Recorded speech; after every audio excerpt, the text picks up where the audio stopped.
ሰላም የቻናላችን ቤተሰቦች፣ ፍራፍሬ መብላት ለጤናችን እጅግ በጣም ጠቃሚ እንደሆነ ሁላችንም እናውቃለን።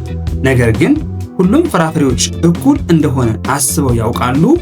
እንደ ስለ ምግብ ሚዲያ ይህን ጥያቄ ማንሳት ወደድን።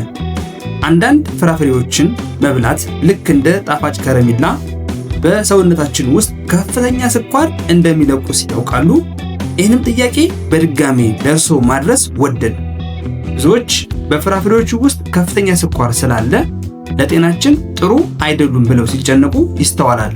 እውነታው ግን ፍራፍሬዎች ተፈጥሯዊ ስኳር በብዛት ፍሩክቶስ የተባለውን የስኳር አይነት ቢኖራቸውም ከሱ በተጨማሪ እንደ ፋይበር፣ ቫይታሚኖች፣ ሚነራሎች፣ ውሃና አንቲኦክሲዳንትን በውስጣቸው ይዘዋል።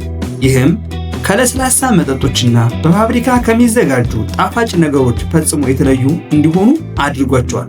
ስለ ምግብ ሚዲያ በዛሬ ቪዲዮአችን በ1 ኪሎ ግራም ፍራፍሬ ውስጥ ስንት ግራም የተፈጥሮ ስኳር እንዳለ የምናይ ሲሆን ከፍተኛና ዝቅተኛ ስኳር መጠን ያላቸውን ፍራፍሬዎችንም በቆይታችን ለእናንተ የምንገልጽላችሁ ይሆናል ማለት ነው። እንዲሁም በጥሬው ብንመገበው ይሻላል ወይስ በጁስ መንገድ ብንመገበው የተሻለ ተጠቃሚ ሊያደርገን ይችላል የሚለውን የምናይ ሲሆን በጥሬው ስንመገብ የምናገኘውን ጥቅም እንዲሁም ደግሞ በጁስ መንገድ ስንመገበው የምናገኘውን ጥቅም በቆይታችን የምናይ ሲሆን ከዚህ በተጨማሪም አንዳንድ ጠቃሚ የፍራፍሬን በተመለከቱ የምናደርሳቸው መረጃዎች ይኖራሉ። አብራችሁን ቆዩ። አድማጭ ተመልካቾቼ በቆይታችሁ ቪዲዮ ከተመቻችሁ ላይክ፣ ሼር እንዲሁም ደግሞ ሳብስክራይብ በማድረግ እንድተባበሩ ስል በትህትና እጠይቃለሁ። ወደ መጀመሪያው ነገር ስናልፍ ከፍተኛ ተፈጥሯዊ ስኳር ያላቸው ፍራፍሬዎች የትኞቹ ናቸው የሚለውን የምናይበትን ቆይታ የምናይ ይሆናል ማለት ነው። ብዙዎቻችን የምንወዳቸው ጣፋጭ ፍራፍሬዎች ከፍተኛ የሆነ የፍሩክቶስ ወይም የፍራፍሬ ስኳር ይዘት አላቸው። አንዳንድ ፍራፍሬዎች በይዘታቸው በአንድ ሰርቪንግ ውስጥ ከሌሎች በበለጠ ከፍተኛ ስኳር ይይዛሉ። ክብደት ለመቀነስ ለምትሞክሩ ወይም የደም ስኳር መጠንን ለምትከታተሉ ሰዎች እነዚህን ፍራፍሬዎች በልክ መመገብ ይመረጣል። በዛሬ ቆይታችን ቅድም እንደገለጽነው በአንድ ፍሬ ውስጥ ወይም ደግሞ በ1 ኪሎ ግራም ፍሬ ውስጥ ምን ያክል የተፈጥሮ ስኳር አለ የሚለውን የምናይ ሲሆን የመጀመሪያ የምናገኘው ተምርን ነው። በ1 ኪሎ ግራም ተምር ውስጥ ወይም የደረቀ ተምር ማለት ነው ከ630 እስከ 660 ግራም የተፈጥሮ ስኳር እናገኛለን ማለት ነው። ሌላው በለስን እናገኛለን።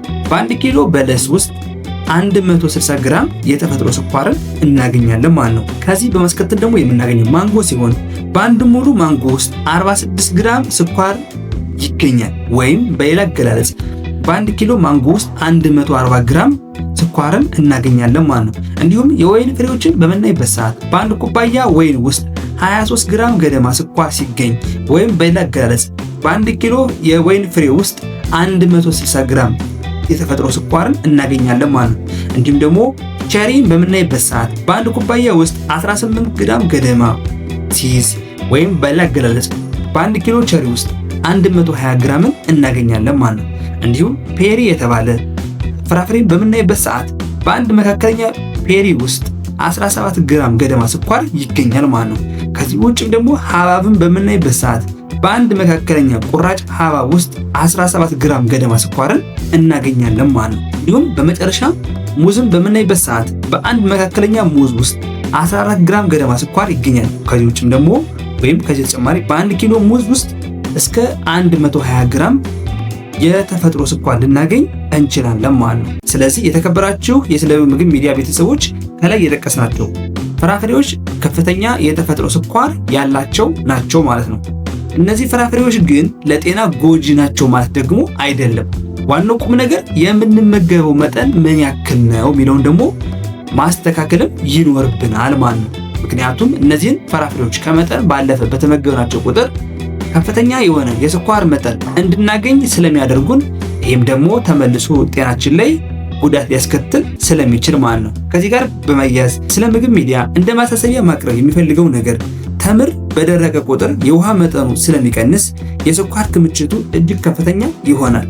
በ1 ኪሎ ተምር ውስጥ ከግማሽ ኪሎ በላይ ንጹህ የተፈጥሮ ስኳር ልናገኝ እንችላለን ማለት ነው። ከዚህ በማስከተል ደግሞ የምናገኘው ዝቅተኛ ስኳር ያላቸውን ፍራፍሬዎች ወይም በተፈጥሮ ዝቅተኛ ስኳር መጠን ያላቸውን ፍራፍሬዎች ነው ማለት ነው። የስኳር በሽተኞች ወይም የደም ስኳር እንዳይለዋወጥባቸው የሚፈልጉ ሰዎች እነዚህን ፍራፍሬዎች በብዛት መመገብ ይችላሉ ማለት ነው። እነዚህ ፍራፍሬዎች በስኳር አነስተኛ ቢሆኑ በቪታሚንና በኦክሲጅን ሰጪ ወይም አንቲኦክሲዳንትስ የበለጸጉ ናቸው ማለት ነው።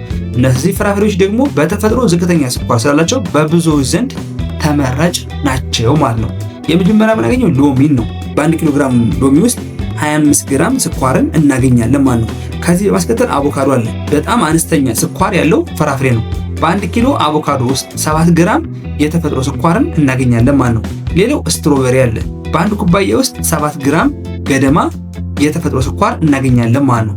ከዚህ በማስከተል ደግሞ ራስቤሪን በምናይበት ሰዓት በአንድ ኩባያ ውስጥ 50 ግራም ገደማ ስኳርን እናገኛለን ማለት ነው። እንዲሁም ከዚህ ውጭ ካንታሎፕ በሚባል ፍራፍሬ ውስጥ ስናይ በአንድ ቆራጭ ውስጥ እስከ 5 ግራም ገደማ የተፈጥሮ ስኳር ይይዛል ማለት ነው። እንዲሁም ዘይቱንን በምናይበት ሰዓት በአንድ ፍሬ ውስጥ 5 ግራም ገደማ ስኳር ልናገኝ እንችላለን ማለት ነው። ስለ ምግብ ሚዲያ ዝቅተኛ የስኳር መጠን ያላቸውን ፍራፍሬዎች በተመለከተ እንደ ማሳሰቢያ ማስተላለፍ የምንፈልገው አቮካዶ የፍራፍሬ ወገን ቢሆንም የስኳር መጠኑ እጅግ በጣም አነስተኛና በጤናማ ስብ ወይም ሄልዚ ፋትስ የበለጸገ በመሆኑ በቀዳሚነት ይጠቀሳል ማለት ወይም ይቀመጣል። ሐብሐብ ደግሞ በ1 ኪሎ ግራም ውስጥ 60 ግራም ስኳር ቢኖረውም 90% ገደማው ውሃ ስለሆነ በአንድ ጊዜ ብዙ ስኳር በሰውነታችን ውስጥ አይከርምም ማለት ነው። ምንድነው ብዙ ውሃ ስለሆነ ብንጠቀመው ያን ያክል ጎጂ አይደለም ማለት ነው። ከዚህ ማስከተል ደግሞ ፍራፍሬዎችን በጥሬው ብንመገባቸው ነው ወይስ ጁስ አድርገን ብንጠቀማቸው ነው የተሻለ የሚሆነው የሚለውን ስናይ ፍራፍሬዎችን በጭማቂ መልክ ከመጠጣት ይልቅ ሙሉ ፍሬውን መብላት እጅግ በጣም ጠቃሚ እንደሆነ ጥናታዊ መረጃዎች ያሳያሉ ማለት ነው።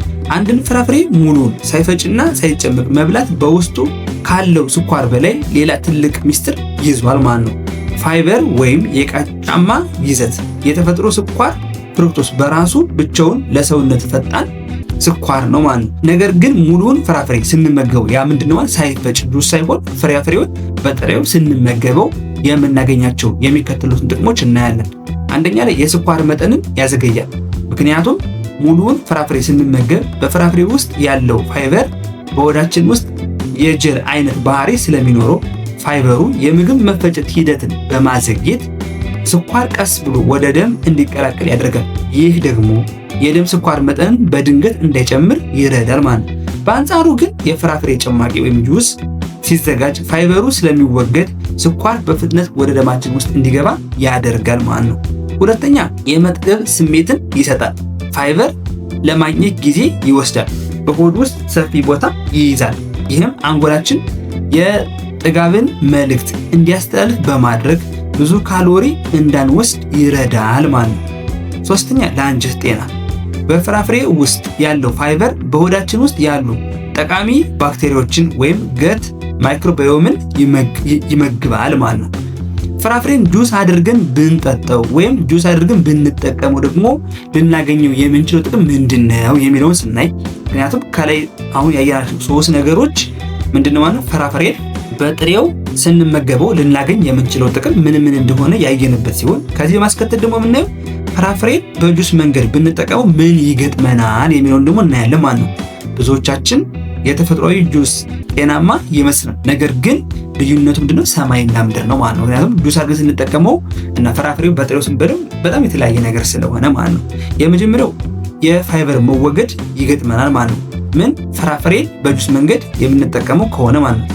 ፍራፍሬን ጨምቀን ጁስ ስናደርገው ጠቃሚውን ፋይበር ወይም ቃጫውን በሙሉ አውጥተን እንጥለዋለን እንደማለት ነው። የምንጠጣው ፈሳሽ ንጹህ የፍራፍሬ ስኳርና ውሃ ብቻ ስለሚሆንብን ማለት ነው። ሌላው የጉበት መጨናነቅ ወይም ሊቨር ኦቨርሎድ ያጋጥመናል። ያለ ፋይበር የሚጠጣው የጁስ ስኳር በቀጥታና በከፍተኛ ፍጥነት ወደ ጉበታችን ይሄዳል። ጉበታችን በአንድ ጊዜ ያን ሁሉ ፍሩክቶስ ማስወገድ ስለማይችል በቀጥታ ወደ ስብ ወይ ፋት ይቀይረዋል። ይህ ደግሞ ለቦርጭና ለፋቲ ሊቨር በሽታ መነሻ ይሆናል ማለት ነው። ሌላው የመጠን ልዩነት ያስከትላል።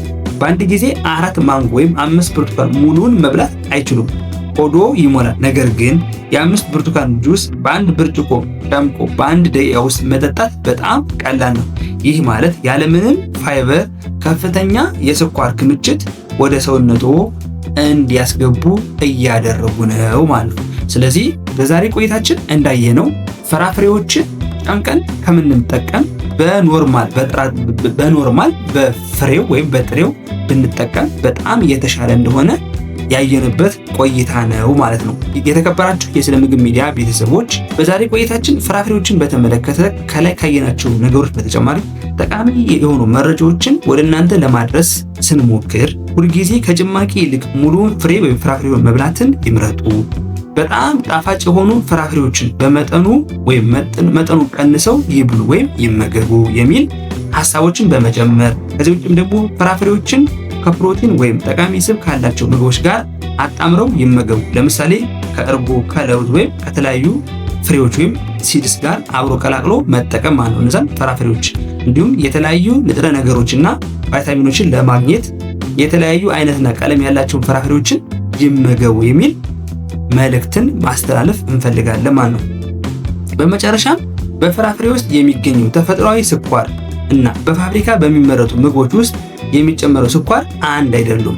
ስለዚህ ምንድነው ማለት ነው በጣም የተሻለ የሚሆነው በፋብሪካ የሚመረቱ ነገሮችን ከመጠቀም ይልቅ በተፈጥሮ የምናገኛቸውን ፍራፍሬዎችን ብንጠቀም የተሻለ ጤና የተሻለ ነገሮችን ልናገኝ እንደምንችል የምናይበት ሂደት ነው ማለት ነው። ለብዙዎቻችን ሙሉ ፍራፍሬ መመገብ የጤናማ አመጋገብ ወሳኝ አካል እንደሆነ ልብ ልንል ይገባል።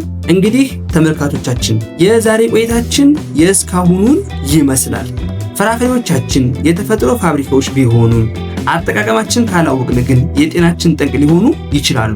ዋናው መልእክት ፍራፍሬን አትፍሩ፣ ነገር ግን በጁስ መልክ ከመጠጣት ይልቅ እግዚአብሔር በሰጠን ተፈጥሯዊ ቅርጽ ሙሉውን በማግኘት ተመገቡት። ከፍተኛ ስኳር ያላቸው እንደ ተምርና ወይን ያሉትን ደግሞ በልክ መጠቀምን አትርሱ። የዛሬ ቪዲዮ ጠቃሚ መረጃዎችን እንዳገኛችሁ ተስፋ አደርጋለሁ። ለቻናላችን ወይም ለቻናሉ አዲስ ከሆናችሁ ቅድም በመግቢያ እንደገለጽነው ሳብስክራይብ ማድረጋችሁን፣ ቪዲዮ ላይክ እንዲሁም ደግሞ ለወዳጅ ዘመዶ ሼር ማድረግዎን አይርሱ። በሚቀጥለው ቪዲዮ እስከምንገናኝ ድረስ ጤናችሁን ጠብቁ። ሰላም ያገናኘን።